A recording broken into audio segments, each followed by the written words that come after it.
For our next keynote, we have Mr. Andrew Young, Security Solutions Architect, Enterprise Solutions, Keysight, is here with us today, presenting on the topic, Validating Zero Trust Network Security with Breach and Attack Simulation. We welcome you, Mr. Young, and over to you. Thank you very much.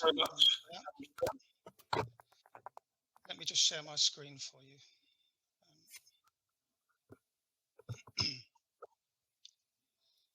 Just one moment.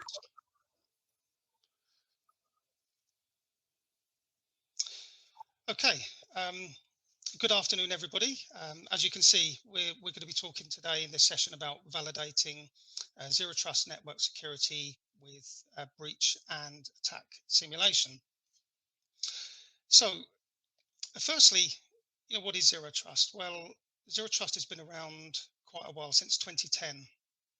So it's not a totally new concept. So let's start off by taking a look at why zero trust, what it is and why it's seeing a resurgence of late. And this is why zero trust is a driving force in cybersecurity. This is an excerpt from a fantastic Forrester report that details the principles. So zero trust is a response to trends such as bring your own device, work from home, and cloud assets not being located within the enterprise-owned boundary. Cybersecurity paradigms that move defenses from static-based perimeters to focus on users and assets and resources such as data. So no implicit trust is granted to assets or user accounts based solely on their kind of physical or network location or asset ownership. And also authentication and authorization are performed before a session to an enterprise resource can be established. So, essentially it focuses on protecting resources, those resources being the assets and services and workflows, network accounts, etc., not just network segments. So I think, to put it simply, zero trust eliminates explicit trust, and it uses this assume breach mindset. So it really turns the traditional network perimeter model on its head and converts it to a more data-centric model with security controls at every step of the way. And I think it's very well justified. If you think about, in many cases, existing defenses rely on approaches that are older than me. If you think about authenticating with usernames and passwords. So it's important to understand also that zero trust is a concept. There's no single product that you can go out and buy that ensures total zero trust compliance. It's an approach. I think one of the positives is it can be achieved over time in stages, so you don't have to kind of redesign everything from the ground up at day one. Of course, that is one option, but the point I'm making here is that you can in many cases implement zero trust with existing technologies. So I'm thinking about things like segmentation. So you can use existing technologies to better segment. Of course, some of the dedicated segmentation solutions, can be expensive and such. So this is an approach that we see quite often. But whatever solutions are used, they must be able to integrate and work in harmony. I think one of the most complex issues around zero trust is understanding from the beginning, what assets you have and how they interact with each other. So I'm thinking about networks and users, devices, workflows, because you really need to know what devices you have, what users you have, what workflows you have, and then work out what data you have and what access is it, what value is it, and then you can understand what users, devices, workflows need to access that data, and so forth.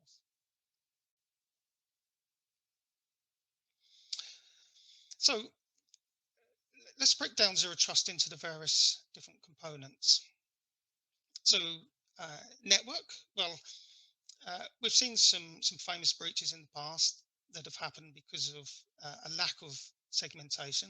A flat network usually means all users and all devices have access to all of the network and all the data kind of therein. So you only need one user, one account, or one device, or one part of the network to be compromised, to mean that everything in there is potentially compromised. And it's not great practice.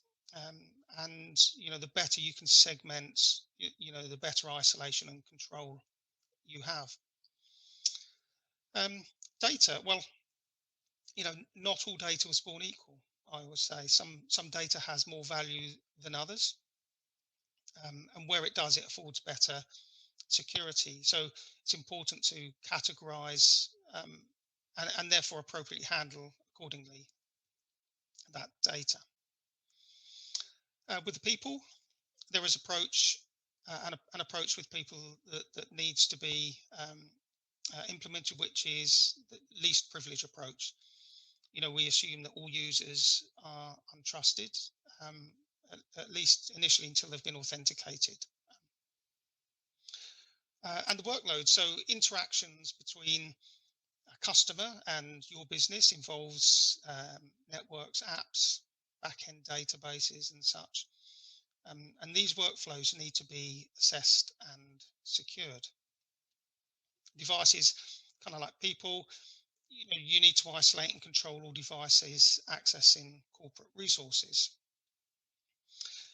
Another one, the final one here, visibility and analytics, is often overlooked. And in the old world, where the WAN was untrusted, and I'm talking about the this perimeter approach, a perimeter security approach. In the old world, like the WAN was untrusted, the LAN was trusted, and visibility, meaning visibility of the data that's on your network, and therefore the logging of traffic that originated from within the LAN wasn't seen as a requirement. So you didn't see anything that happened on your network because the whole principle was that everything internal is secure and doesn't need it. So, and now of course we need to see everything and log everything.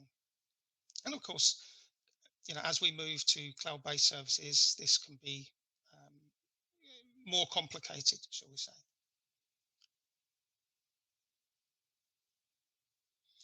So why would we even need to validate Zero Trust?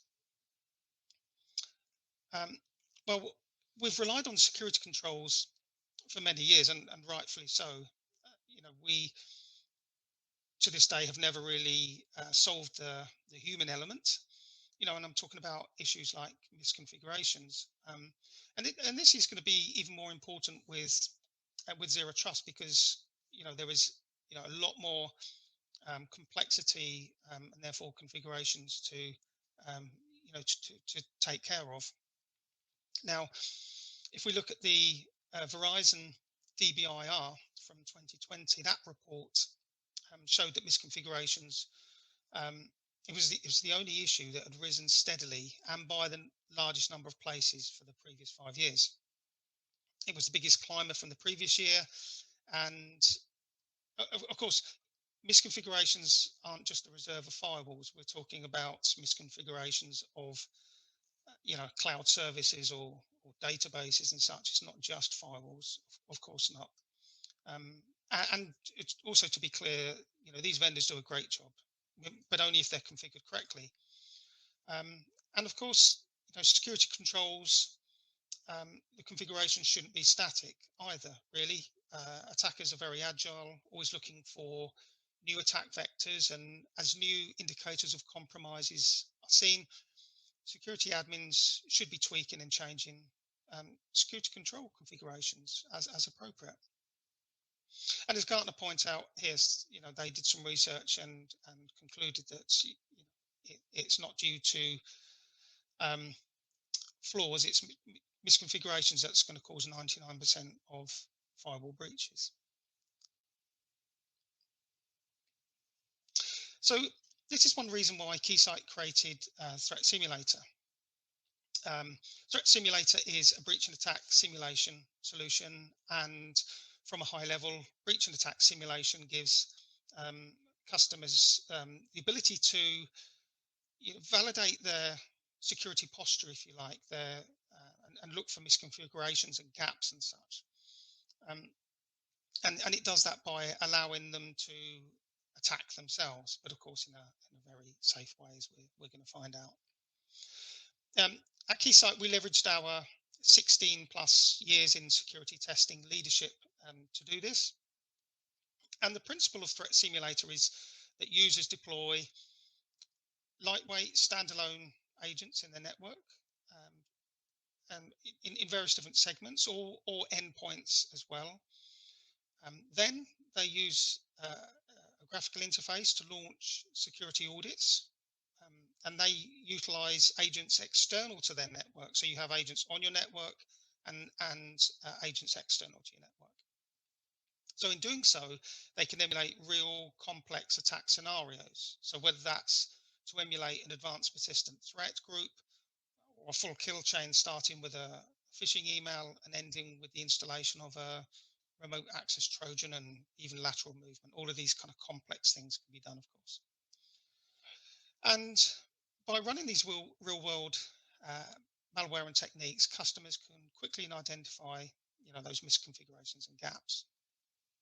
Once identified, we also give you step-by-step remediation advice for those issues. And so what I mean by that is that Threat Simulator knows what brand of, say, IPS you have protecting you, and therefore it gives remediation recommendations based on that specific vendor. And where customers rely on a SIEM to alert them to these threats, we, during the attack, correlate with the SIEM to ensure that the SIEM is correctly alerting you to the threat. So let's take a look at how we would deploy Threat Simulator in a typical example. So what you're seeing here is a corporate network. Every network's different, of course. Every customer is different, and there's different levels of segmentation. However, I have some examples here of different network segments in a customer environment, and it doesn't matter whether they're on-prem or cloud hosted or a mixture, a hybrid, it doesn't matter. But the concept, as I say, is to deploy network agents. And we deploy those around the different segments. And we even have the endpoint agents as well. So in this case, I'm showing you an endpoint agent sitting on a Windows 10 laptop in a kind of work from home environment. And in this case, we have a SIEM agent to query your SIEM during the attack. And of course, the user has access to a management portal, and from that management portal, they can orchestrate those attacks. Those attacks, as stated, were between agents external to your network that perform all the malicious activity. So they will send, in this case, let's say we want to send a phishing email. That will target an agent that is using a specific email account. And that email will arrive. We know that it's arrived in the inbox, and we can then emulate the user clicking on a link. That link might take them to a malicious host and download some malicious content, and that malicious content will install. Maybe it's going to do some data exfiltration. Maybe you need to look at lateral movement from one network segment to another. All that is entirely possible. So very, very kind of complex scenarios, but in a very, very safe manner, because of course we know we host the external agents, we know what we're sending, we know what we're receiving, so we can work out what's been blocked by your security control. And we can also then obviously query your SIEM and work out whether it's been alerted correctly or not. So in this example here, I'll take you through a couple of use cases. A very busy slide, I appreciate. Don't be worried about that. We'll go through it. On the left-hand side, we see some traditional perimeter security, and in this case, it's very resilient. So we have high availability, we have bypass switches, network packet brokers to take the data to our security controls. And because that is such a well-established, resilient method, we need to be doing that as well on the segmentation potentially.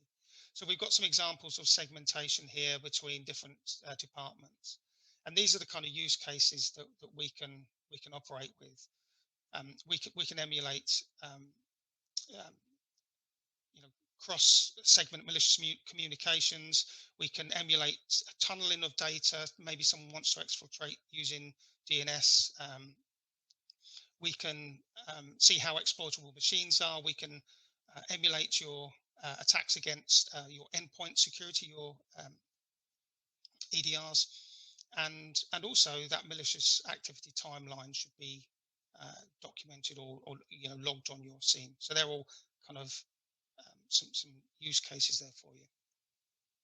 So as I look to wrap up this session, I think that continuous validation is key here. So the benefits are being able to measure the cybersecurity effectiveness of live networks and all the time, and remediate quickly and with impact with those step-by-step recommendations. You can even improve security before purchasing new tools to see how you can better maximize your existing investments. You can quickly and easily identify misconfigurations and policy gaps, and of course analyze the detection and blocking capabilities if you have, for example, a SIEM. So thank you very much for your time. That concludes my session. Please feel free to visit our booth and follow up with me with any questions that you have. Thank you.